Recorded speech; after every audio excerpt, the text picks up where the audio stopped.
Hi friends, அனைவருக்குமே வணக்கம்.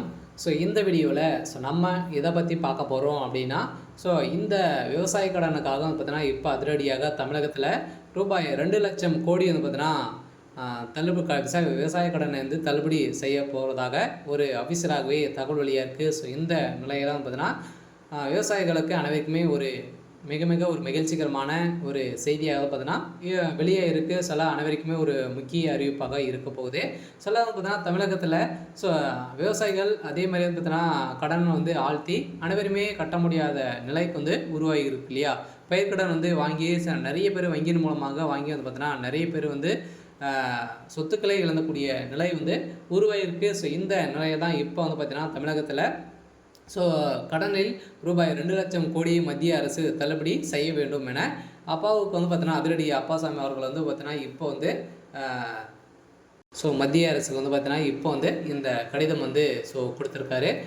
இந்த நிலையில் தான் இந்த தமிழகத்தில் நிறைய தொழிலதிபர்கள் அதே மாதிரி பார்த்தீங்கன்னா விவசாயிகள் நிறைய விதமான கடன்களும் பார்த்தீங்கன்னா தள்ளுபடி இது வரைக்குமே ஓரளவே 2,00,000 கோடிக்கு மேலே நீங்கள் வந்து தள்ளுபடி செய்ய வேண்டும் அப்படின்றத தான் இப்போ வந்து பார்த்தீங்கன்னா நேரில் சென்று இப்போ வந்து ஒரு கடிதம் வந்து கொடுத்துருக்காரு. இதன் சார்பில் நடைபெற்ற பாராட்டு விழாவில் தமிழக சட்டப்பேரவைத் தலைவர் அப்பாவுக்கு உள்ளே கலந்து கொண்டு பேசியிருந்த நிலையில் தான் பார்த்தீங்கன்னா நெல்லை புதை தமிழ் சங்க சார்பில் நடைபெற்ற பாராட்டு விழாவில் தான் இது வந்து இந்த தகவல் வெளியாக இருக்குது. இந்த தகவலின் அடிப்படையில் தொழிலதிபர்களுக்கு ரூபாய் 16,00,000 கோடி வந்து பார்த்தீங்கன்னா கடனை தள்ளுபடி செய்துள்ளது. அதே மாதிரி விவசாய கடனும் தமிழகத்தில் நீங்கள் வந்து தள்ளுபடி செய்ய வேண்டும் அப்படின்றத தான் இப்போ வந்து பார்த்தீங்கன்னா கொடுத்துருக்கக்கூடிய நிலையில் விவசாயிகளுக்கு தள்ளுபடி அறிவிப்பு இன்னும் வந்து பார்த்தீங்கன்னா மே இறுதிக்குள்ளே வரலாம் அப்படின்ற மாதிரி அனைவருக்குமே ஒரு மகிழ்ச்சிகரமான ஒரு தகவலை தான் பார்த்தீங்கன்னா வெளியே இருக்குது. ஏற்கனவே வந்து தமிழகத்தின் கடனில் ரூபாய் 2,00,000 கோடியை தள்ளுபடி செய்ய வேண்டும் என்று தமிழக சட்டப்பேரவை தலைவர் அப்பாவுக்கு கூறியுள்ள நிலையில் உலக நாடுகள் முழுவதுமே 182 இடங்களில் திருவள்ளுவர் சிலைகளை அமைத்து தமிழ்நாடு மொழிக்கு தொண்டாற்றி வரும் சிபிஐ உலக சங்க தலைவர் விசி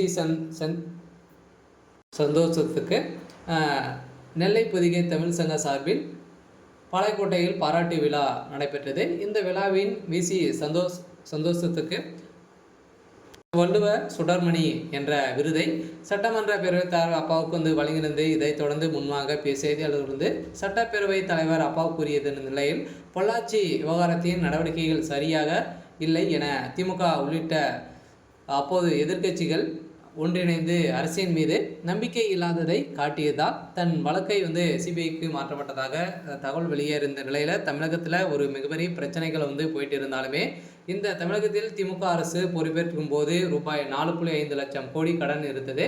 கடன் வாங்குவவர்களுக்கு மத்திய அரசு விதித்துள்ள விதியின் பிரகாரம் தான் தமிழக அரசு கடன் வழங்குகிறது. கடன் வங்கி உள்ள கடமையை அரசு வலுப்படுத்தி இருக்கிறது. இருந்தாலுமே பல்வேறு நலத்திட்டங்களை செயல்படுத்தி தமிழகத்தில் புதிய தொழில் தொடங்குவதால் இந்த இந்தியாவிலேயே மாற்ற மாநிலமாக விட தமிழகம் 9.69% வளர்ச்சி அடைந்துள்ளதாக நிதி ஆயோக் கூறியுள்ளது. இருந்தாலுமே கடந்த 4 ஆண்டுகளில் பல்வேறு புதிய திட்டங்கள் தொடங்கியுள்ளது. இருந்தாலுமே பல லட்சம் பேருக்கு வேலைவாய்ப்பும் கிடைத்திருந்தாலுமே இந்த தமிழகத்தில் விவசாய கடனை வந்து தள்ளுபடி செய்யாதது ஒரு மிகப்பெரிய கேள்விக்குறியாகவே இருந்திருக்கு.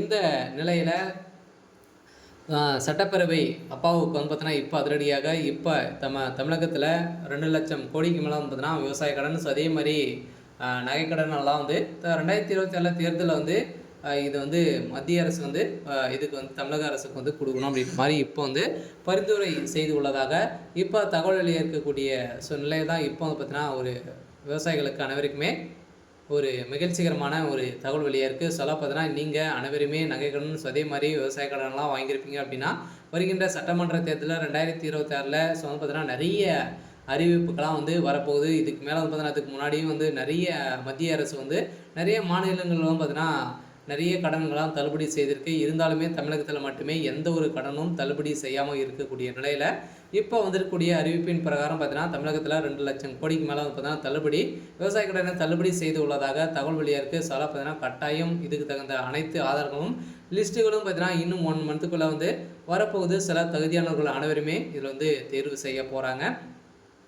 ஏற்கனவே கடந்த 2014 ஆண்டு வரை மத்திய அரசு 7 ஆண்டுகளில் ரூபாய் 55 லட்சம் கோடி கடன் வாங்கியது. பிரதமர் மோடி பதவியேற்ற பின்னர் ரூபாய் 1.26 லட்சம் கோடி கடன் பெற்றுள்ளது. இருந்தாலுமே மத்திய அரசு பீகார், மத்திய பிரதேசம், குஜராத், உத்தரப்பிரதேசம் போன்ற மாநிலங்களில் நிதி வரி வாங்கியும் அந்த மாநிலம் வளர்ச்சி அடையவில்லை.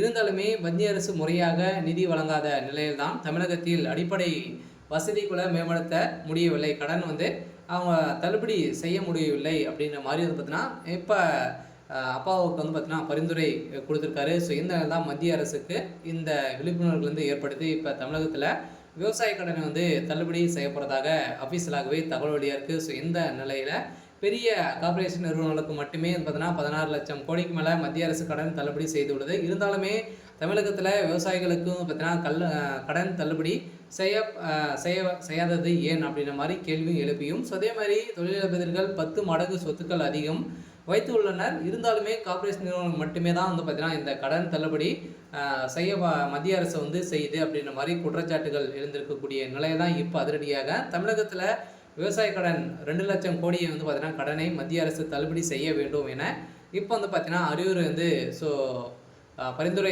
செஞ்சுருக்காங்க. ஸோ இந்த நிலையில் அதிரடியாக தமிழகத்தில் ஒரு மகிழ்ச்சிகரமான ஒரு தகவல் வெளியிட போகிறாங்க. ஸோ அடுத்து அதே மாதிரி கூட்டுறவு வங்கி மூலமாக வாங்கியிருக்கக்கூடிய விவசாய கடன், அதே மாதிரி அனைத்து வங்கிகளிலும் பார்த்தீங்கன்னா பரிந்துரைக்கப்பட்ட வங்கிகளிலும் இந்த கடன் தள்ளுபடி வரலாம் அப்படின்ற மாதிரி வெளியாக இருக்குது. இருந்தாலும் விரைவில் லிஸ்ட்டு ரெடியாக போது தகுதியானவர்களாக தான் பார்த்தீங்கன்னா இப்போ தள்ளுபடி செய்ய போகிறதாக தகவல் வெளியாக இருக்குது.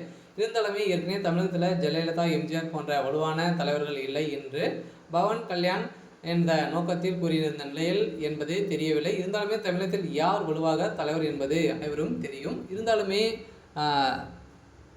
திமுக ஆட்சிக்கு வந்ததிலிருந்தே திமுக ஒரு மிகப்பெரிய கொள்ளையாகவே பார்த்தீங்கன்னா அடித்திருக்கக்கூடிய நிலையில் எக்கச்சக்கமான பணங்களை கொள்ளையெடுத்து இருந்தக்கூடிய நிலையில் தான் விவசாய கடன், அதே மாதிரி நகை கடன் எதுவுமே தள்ளுபடி பார்த்தீங்கன்னா வந்ததுலேருந்தே கொடுக்கல. ஏதோ ஒரு தள்ளுபடி தான் கொடுத்துருந்தாங்க இல்லையா. ஸோ பார்த்தீங்கன்னா விவசாய கடன் அப்படி இல்லை அப்படின்னா நகை கடன் ஏதாச்சும் ஒன்றில் நீங்கள் 5 லட்சத்துக்குள்ளே நீங்கள் பெற்றிருந்தீங்க அப்படின்னா இது ஒன்று மட்டும் தான் தள்ளுபடி அப்படின்றத திமுக அரசு சொல்லியிருந்த நிலையில் இப்போ பார்த்தீங்கன்னா நிறைய விவசாயிகள் இருக்கக்கூடிய நிலை உருவாகிருந்து இதன் அடிப்படையில் தான் இப்போ அதிரடியாக வருகின்ற மே 31க்குள்ளே ஒரு சில பேருக்கெல்லாம் பார்த்தீங்கன்னா விவசாய கடன் தள்ளுபடி செய்ய போகிறாங்க. சில தகுதியானவர்கள் அனைவருமே இது வரப்போகுது. சில குடியரசுத் தலைவர் உச்சநீதிமன்றத்தில் எழுப்பிய 14 கேள்விகள் குறித்து இந்த கேள்வியும் அடிபட்டிருக்கு. சில விரைவில் தமிழகத்துக்கு விவசாய கடன் தள்ளுபடி செய்ய போகிறதாக தகவல் வெளியாக இருக்குது. சில இது மாதிரி பார்த்தீங்கன்னா அறிவிப்புகளை, முக்கியமான நிகழ்வுகள்லாம் பார்த்தீங்கன்னா தெரிஞ்சுக்கணும் அப்படின்னா நம்மளுடைய சேனலை சப்ஸ்கிரைப் பண்ணி